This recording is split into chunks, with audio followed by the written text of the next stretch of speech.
Yeah, I think it's no surprise to us, but a lot of it's about the integration of automation and AI and how you go about that. So, that discussion of somewhat easy to roll out into new design, but how do you integrate that into old design?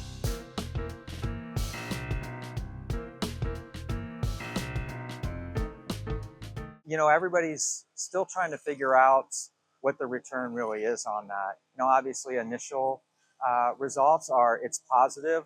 It helps with food quality. It helps with reducing food waste. It helps with speed of service. So we're seeing a lot of positives with it. I think now it's really fine tuning that and being able to establish what the true business metrics are to justify it.